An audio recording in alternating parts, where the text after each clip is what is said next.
Bonjour tout le monde, merci de nous rejoindre. Aujourd'hui, en deuxième partie d'émission, nous retrouvons notre invité du jour, David Suc, vice-président du conseil départemental de la Moselle. Il vient pour présenter ses vœux 2021. Également dans ce journal, le début des vaccinations au sein des EHPAD, des travaux pour une nouvelle enseigne au centre-ville de Sarreguemines et un retour sur les bancs de l'école avec les petits comme pour les plus grands. Plus de détails en images dans le Flash Info du jour. Un magasin Carrefour City va ouvrir ses portes le 24 mars prochain à Sarreguemines dans les locaux de l'ancien cinéma Eden. Le commerce ouvrira ses portes de 7h du matin à 21h, hors période de couvre-feu, et l'offre proposée sera essentiellement alimentaire. Un recrutement est prévu, le magasin a besoin de 10 employés pour assurer son bon fonctionnement. Les résidents des EHPAD se font vacciner. Les consultations prévaccinales ont permis de connaître les volontaires et de répondre aux questions des familles. À Ambach, au sein de l'EHPAD Les Saules, la grande majorité des résidents a relevé la manche pour se voir administrer le vaccin. D'ici 21 jours, ils auront droit à leur deuxième injection. Depuis 2017, les élèves de CP passent des évaluations. Les exercices sont fournis par l'Éducation nationale et permettent d'évaluer les acquis fondamentaux en français et en mathématiques.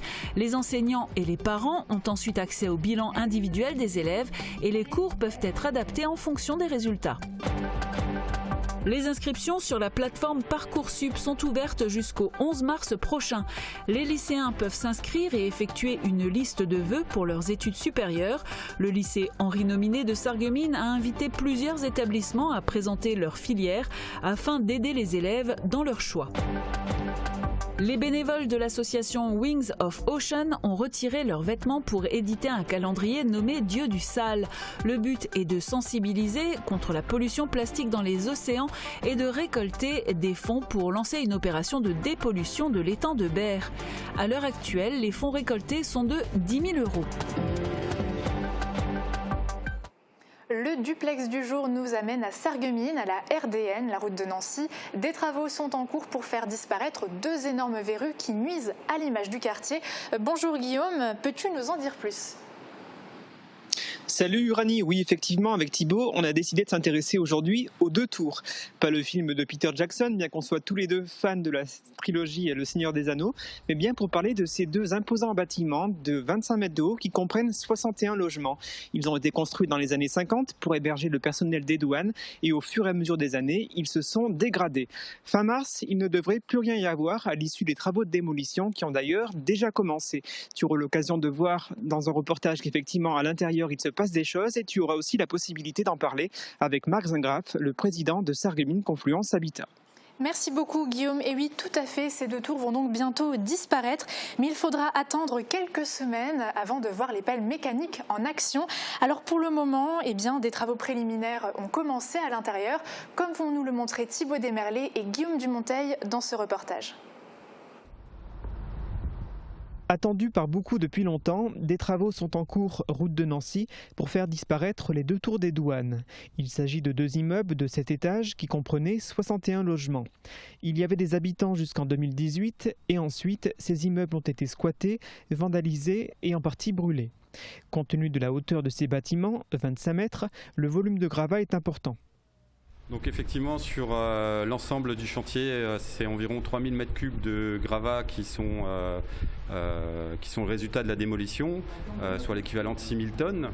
Il y a actuellement une phase de curage et de tri des matériaux, donc l'ensemble des matériaux sont triés en fonction de leur nature et sont valorisés en déchetterie. Les gravats seront concassés sur place et réutilisés en partie pour combler le volume des sous-sols des 2 tours. Mais ça, ce sera lorsque les tours seront démolies. Nous n'en sommes pas encore là. Donc actuellement, on est à la fin de la première partie des travaux, donc le désémontage et puis le curage des tours qui est en cours. D'ici la 2e quinzaine de février, on va démarrer la démolition lourde. Donc c'est une démolition mécanique par broyeur ou par pince. Les outils de démolition seront montés aux extrémités des bras des pelles mécaniques. Pour éviter les projections sur la chaussée, côté route de Nancy, un rideau de protection sera mis en place et des brumisateurs seront utilisés pour limiter la dispersion des poussières. Le coût total du projet s'élève à près de 300 000 €, un montant qui comprend les travaux de désamiantage et de démolition. À noter que l'État subventionne ces travaux à hauteur de 30%.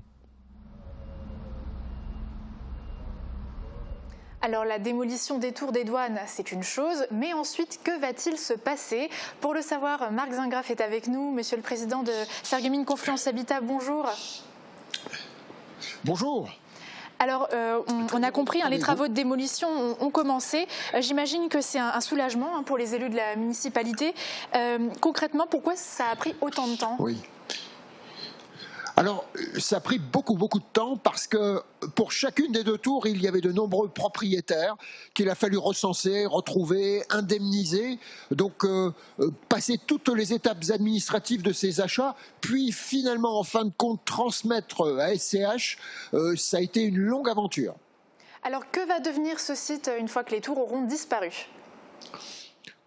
Alors, dans le contexte de SCH avec Régis Glatz, nous avons déjà discuté de l'opportunité d'une étude qui tienne compte de données absolument nouvelles sur ce dossier, parce qu'il est clair que nous avons évoqué différents projets sur ce périmètre, en relation avec différents porteurs de projets, mais aujourd'hui, des données nouvelles nous amènent à penser à une étude un peu plus large sur ce quartier qui intègre la question du logement, mais également le fait d'habiter ici, les espaces extérieurs, l'animation, les loisirs, sur l'ensemble du périmètre du quartier, en concertation avec les habitants. Alors les critères qu'il faudra prendre en compte également sont liés au logement que va générer l'activité économique de l'Europôle, pas très loin d'ici. Vous connaissez le projet REC actuellement à l'étude, mais les autres projets avec Ineos, par exemple également, tout cela génère des besoins en matière de logement qu'il faut prendre en compte. Voilà. Alors, un autre élément important sera... Oui. Pardon, je vous coupe. Il était également prévu de voir disparaître l'immeuble 1315 de la rue des Sapins. C'en est où aujourd'hui de ce côté-là, dites-nous ? Eh bien, cette question-là sera intégrée à l'étude, et notamment à la concertation et au dialogue avec la population et les autres porteurs de projets, tenant compte également d'autres éléments, comme ce que je n'ai pas pu ajouter tout à l'heure, la perspective d'une déviation, cette fameuse déviation sud dont on parle beaucoup, mais qui se retrouve à nouveau légitimée par les différents projets de l'Europôle. Voilà, donc c'est un ensemble, vous le voyez, d'enjeux très importants qui nous attendent. Eh bien, merci beaucoup en tout cas pour votre intervention. À bientôt. Et Sarreguemines continue les travaux avec l'implantation d'une nouvelle enseigne au centre-ville. Après avoir ouvert un magasin Carrefour City à Forbach au mois de septembre, l'enseigne a choisi de continuer dans la cité faïencière. Baptiste Ancé et Guillaume Dumonteil ont rencontré les futurs responsables du magasin pour une présentation du projet. C'est une adresse emblématique de la cité faïencière qui s'apprête à changer d'affectation. Aux 4 rue Pasteur se trouvait jadis le cinéma Eden, puis plus récemment, même si ça commence à dater, le magasin Jennifer. Dans 2 mois, ouvrira ici un nouveau commerce, un magasin Carrefour City. En surface de vente, on aura 360 mètres carrés, essentiellement alimentaire, et avec une belle offre PVP, donc boulangerie, repas de midi, pizza, poulet, une table chaude avec des soupes, un bar à salade. Après, on a le rayon fruits et légumes avec des produits frais. Stéphanie et François Recht habitent Sarreguemines et ils ont l'habitude de travailler avec Carrefour, étant donné qu'ils gèrent déjà le magasin Carrefour Contact de Stirin-Wendel. À Sarreguemines, ils proposeront un magasin au concept différent qui aura une très grande amplitude horaire puisqu'il ouvrira à 7h du matin et fermera ses portes à 21h, hors période de couvre-feu, bien entendu. Pour fonctionner, il aura besoin de 10 employés. 2 étudiants, 3 temps complets et 5 temps partiels. On recherche toute catégorie de personnes qui aiment le contact avec la clientèle, étant donné qu'on est un magasin de proximité. Si vous êtes intéressé, vous pouvez candidater par mail à l'adresse qui s'affiche sur votre écran.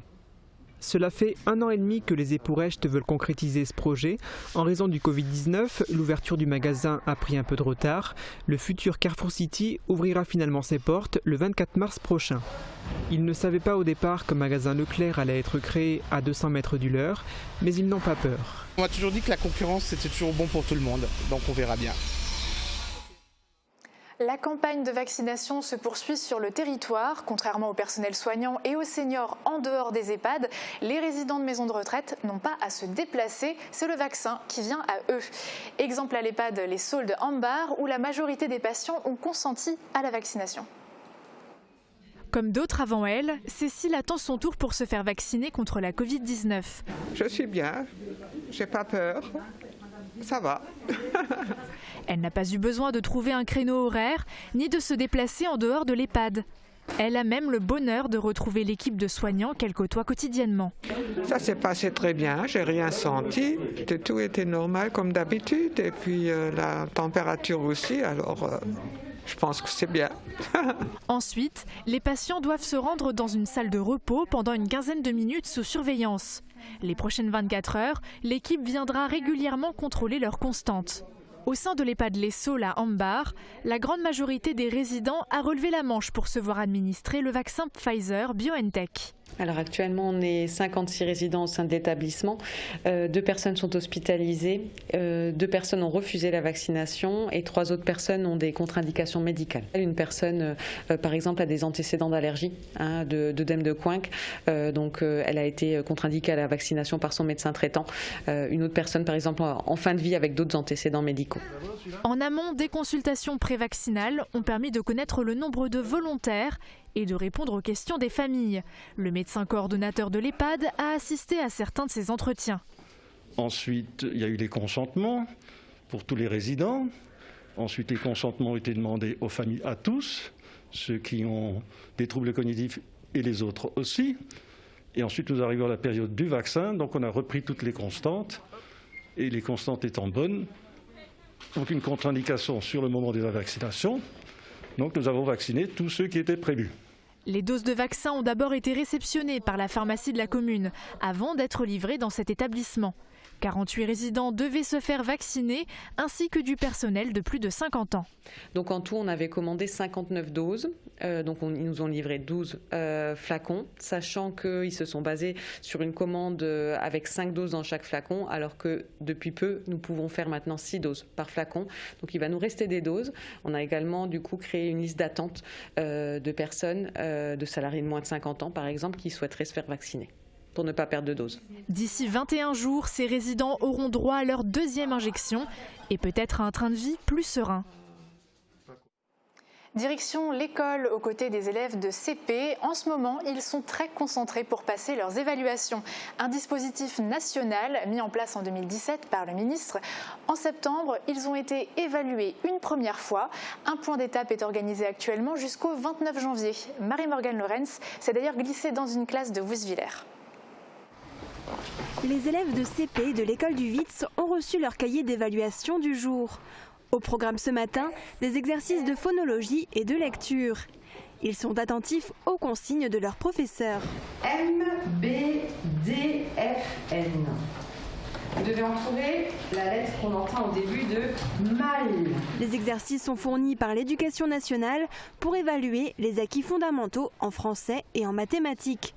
L'enseignant, mais aussi les parents, ont ensuite accès au bilan individuel des élèves. C'est une étape qui permet de voir les progrès des élèves et nous conforter dans notre pratique ou voir s'il y a des ajustements à faire. Il nous aide aussi à repérer les difficultés qui auraient pu nous échapper. La professeure peut ensuite adapter ses cours en fonction des résultats. Pour Carole Girardin, ces évaluations ont plus d'importance cette année, après le confinement et la fermeture des écoles pendant plusieurs semaines. Certains élèves de CP, qui étaient donc en grande section l'année dernière, ont eu peut-être plus de difficultés par rapport aux apprentissages. C'est vrai que j'ai été plus attentive sur certains apprentissages qui se font en fin de grande section et j'étais plus vigilante quant à leur réussite ou leurs difficultés. Je vais vous dicter des syllabes. Vous écrirez une syllabe syllabes par case. Les résultats de la première session qui s'est déroulée en septembre 2020 sont en légère baisse pour les CP, notamment sur les domaines qui sont travaillés en grande section de maternelle. Par exemple, en français, le pourcentage d'élèves ayant une maîtrise satisfaisante de la connaissance du nom des lettres et du son qu'elles produisent a baissé de 2,3%. En mathématiques, la maîtrise satisfaisante de la compétence résoudre des problèmes a baissé de 1,7%. Les élèves passeront une nouvelle évaluation en septembre à leur arrivée en CE1. On peut fermer le cahier et on fera la suite plus tard. Et pour les plus grands, top départ sur la plateforme Parcoursup. Elle permet aux élèves de terminale de faire leur liste de vœux pour la suite de leurs études. Un choix qui peut être plus difficile à faire cette année. Alors pour aider les élèves, le lycée Henri Nominet de Sarreguemines a décidé d'inviter les représentants de certaines formations pour présenter leur cursus. Reportage. Depuis le 20 janvier à 14 h, tous les élèves de terminale peuvent s'inscrire sur le site Parcoursup. La plateforme leur permet d'effectuer une liste de vœux pour leur première année d'études supérieures. Licence, BTS, DUT, école d'ingénieur, classe préparatoire, 17 000 formations y sont recensées. Pour les aider dans leur choix, le lycée Henri Nominet de Sarreguemines invite plusieurs établissements à présenter leur filière. L'IUT de Moselle-Est, la faculté de droit, des BTS, des formations en apprentissage et des écoles d'ingénieurs. Nous sommes dans une situation un peu contrainte pour des raisons sanitaires et nous avons besoin effectivement quand même d'informer nos élèves sur les possibilités de poursuite d'études. C'est-à-dire de les accompagner dans les choix qu'ils vont formuler. Il s'agit simplement de les aider à répondre à une question. Qu'est-ce que je veux faire de ma vie? Comment est-ce que je vais être heureux dans ma vie? Alors, on doit reconnaître effectivement que ces interrogations sont prégnantes, particulièrement dans une situation difficile que nous connaissons, qui est celle du contexte sanitaire lié à la Covid. Certains élèves ont déjà une idée précise des études qu'ils souhaitent effectuer. C'est le cas d'Alexia. Cela fait des années qu'elle sait ce qu'elle veut faire, pharmacienne en officine. Elle a été bien accompagnée par l'équipe pédagogique. Oui, c'était vraiment simple. Les profs sont vraiment derrière nous pour nous dire les portes ouvertes qu'il y a, les choix qu'on pourrait faire et on est tout le temps derrière nous pour nous suivre. Thibaut, de son côté, voudrait intégrer une formation en STAPS, sciences et techniques des activités physiques et sportives. S'il a déjà ses vœux en tête, ce n'est pas le cas de tous ses camarades. Ça dépend. Pour ceux qui avaient déjà une idée en tête, oui, mais pour ceux qui hésitent encore, vu que les portes ouvertes sont annulées et tout ça, j'aimerais pas être à leur place, quoi. Les futurs bacheliers ou les étudiants qui souhaitent se réorienter ont jusqu'au 11 mars pour formuler jusqu'à 10 vœux. Et dans quelques minutes, c'est David Suc qui viendra présenter ses vœux 2021. On se retrouve juste après les prévisions météo de demain et la page de pub. A tout de suite. La météo vous est présentée par le Crédit Mutuel. Une banque qui appartient à ses clients, ça change tout. Protégez et mettez en lumière votre maison avec toutes les nuances de crépi proposées par Modèle Habitat.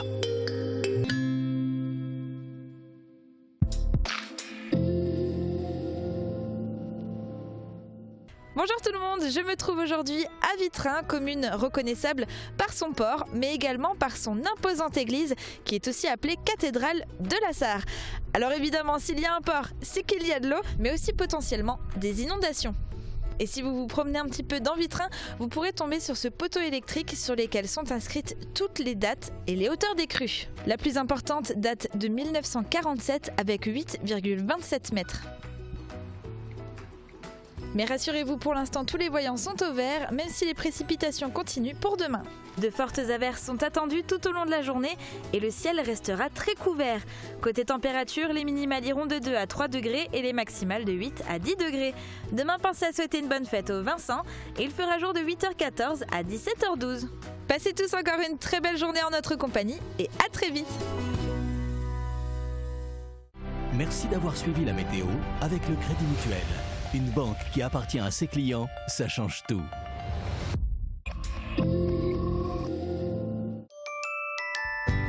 Vous êtes salarié? Votre patron peut vous récompenser par des chèques cadeaux à dépenser dans plus de 60 commerces sarregueminois. Pour l'entreprise, ce sont 0% de charges sociales et fiscales et 0% d'impôts. Shop in Sarreguemines. C'est sympa, astucieux et innovant. Parlez-en autour de vous. Vivement qu'on ne voit plus ce logo.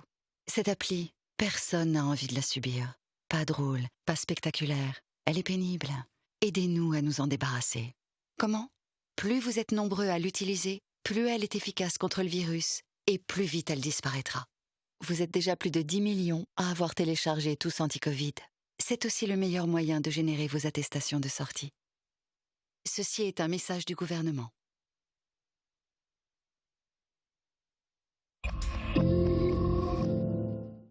Vous vous souvenez peut-être de la venue du président de l'association Wings of Ocean dans notre émission Polygone. Eh bien aujourd'hui, on vous parle du calendrier 2020 de l'association qui fait fureur. Il s'appelle Dieu du Sale et est inspiré des dieux du stade. Il a été commercialisé pour sensibiliser les acheteurs à la pollution des océans et surtout pour financer le nettoyage dans quelques mois de l'étang de Berre dans le sud de la France. Reportage. Ils ont fait tomber la marinière pour la bonne cause. Les membres de l'association Wings of the Ocean ont sorti fin décembre Dieu du Sale, leur calendrier 2021 pour témoigner de l'état catastrophique des océans. Ils l'ont réalisé par leurs propres moyens et seulement en 15 jours. Les modèles sont des bénévoles de l'association qui ont posé dans leur plus simple appareil, entourés de détritus en plastique et sous l'objectif des talentueux photographes Victor Jangic et William Boffy. Ce calendrier, il a un double but. Le premier but, c'est effectivement de sensibiliser, d'une part, sur la pollution plastique aujourd'hui, qui est omniprésente, qui va crescendo et où il faut vraiment faire quelque chose. Et la deuxième raison, c'est effectivement pour récolter des fonds, obtenir un financement, afin de lancer une opération de dépollution d'importance sur l'étang de Berre, justement. Les fonds récoltés, plus de 10 000 € à l'heure actuelle, vont permettre de lancer une opération de dépollution conséquente de l'étang de Berre dans le sud de la France. L'intervention pourrait débuter à partir de mars-avril pour une durée de 3 mois minimum. Ce plan d'eau salé de 15 000 hectares est jonché de déchets plastiques en tout genre. Un nettoyage des côtes et des fonds marins est plus que nécessaire pour la préservation de la faune et de la flore locale. Pour pouvoir le faire, il ne faut ne serait-ce qu'un lieu de rencontre. Il faut du matériel pour pouvoir le faire, il faut un peu d'expérience qu'a maintenant l'association Wings of the Ocean, puisqu'elle officie dans le domaine de la dépollution depuis plus de 2 ans.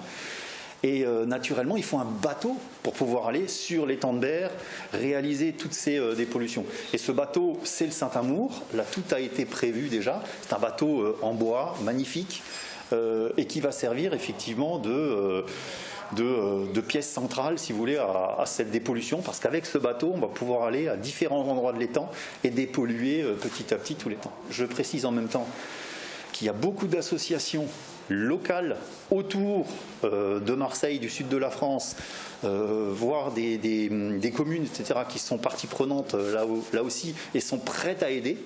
Le calendrier est toujours disponible à la vente sur le site internet de l'association au prix de 30 €. Vous pouvez aussi le trouver à la station-service Esso à Eutin, aux maisons de la presse à Forbach et à Stier-Vendel. Soutenez ces bénévoles pour des océans sans plastique. Et pour terminer cette émission, je vous laisse en compagnie de Julia avec l'invité du jour, David Suc, vice-président du conseil départemental de la Moselle. À bientôt.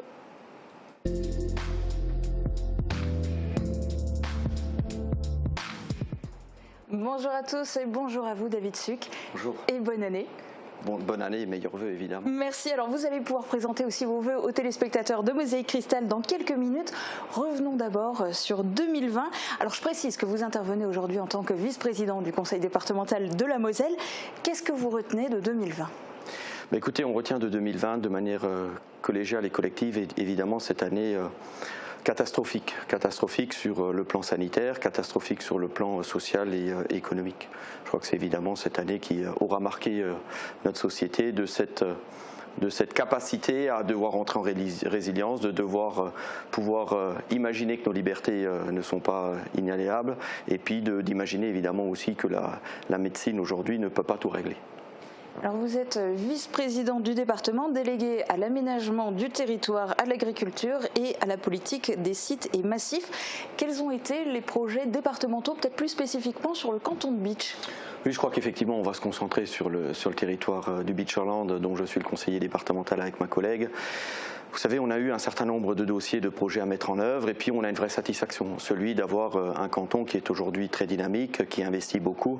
Et lorsque je dis ça, c'est en écho par rapport au mode de subventionnement, par rapport à l'apport de moyens financiers qui est fait par le département, puisque pour cette année-là, pour le programme Ambition Moselle, vous savez, c'est ce programme d'aide qui aide les communes et les intercommunalités à investir. Sur les 3 dernières années, c'est 115 millions d'euros qui ont été donnés au niveau des territoires de Moselle.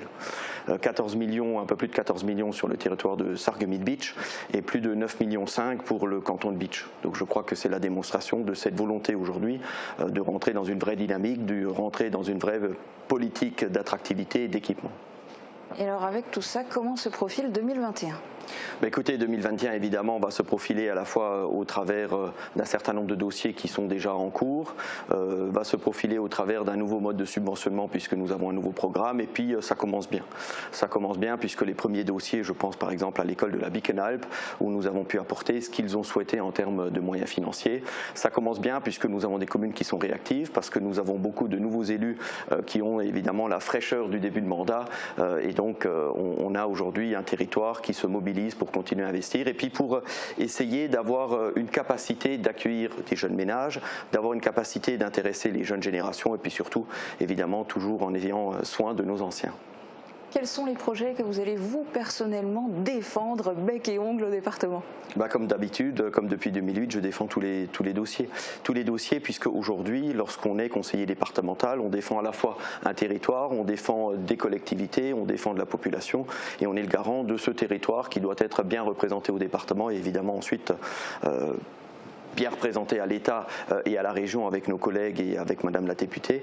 Mais je crois que c'est important aujourd'hui de pouvoir être cette courroie de transmission entre ces différentes instances. Voilà ce à quoi je m'efforce depuis quelques années. Est-ce qu'on peut citer un projet qui vous tiendrait particulièrement à cœur ? Écoutez, tous les projets défendus par les communes me tiennent à cœur parce que ça concourt évidemment à l'attractivité du territoire.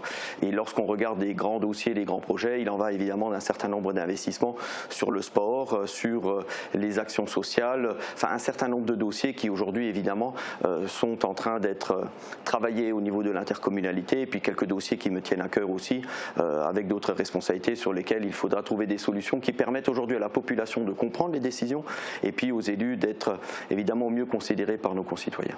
2021, année électorale, est-ce que vous serez candidat à un nouveau mandat de conseiller départemental et si oui, avec qui ?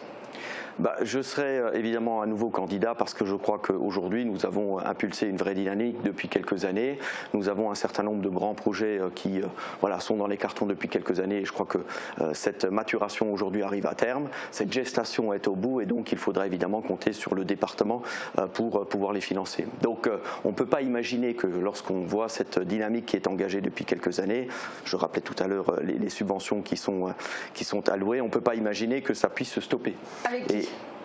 Ça, ce sera évidemment ensuite en fonction du bilan qu'on va dresser ensemble et puis en fonction du projet que nous allons construire avec les différentes intercommunalités, les différentes communes, les différentes parties prenantes et donc on verra évidemment comment on va s'organiser mais avant tout nous ferons le point au niveau du binôme parce que c'est important de pouvoir regarder ensemble ce que nous avons fait et imaginer ensemble l'avenir de ce territoire. On n'en saura pas plus aujourd'hui, je vous laisse 20 secondes pour présenter vos vœux à nos téléspectateurs.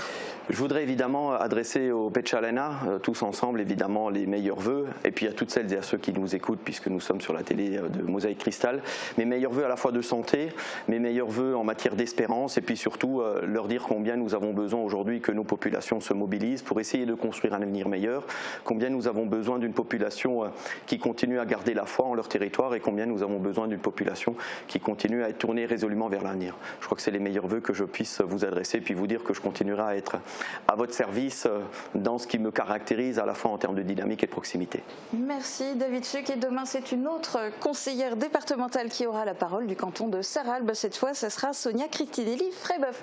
Très bonne journée à tous, à demain.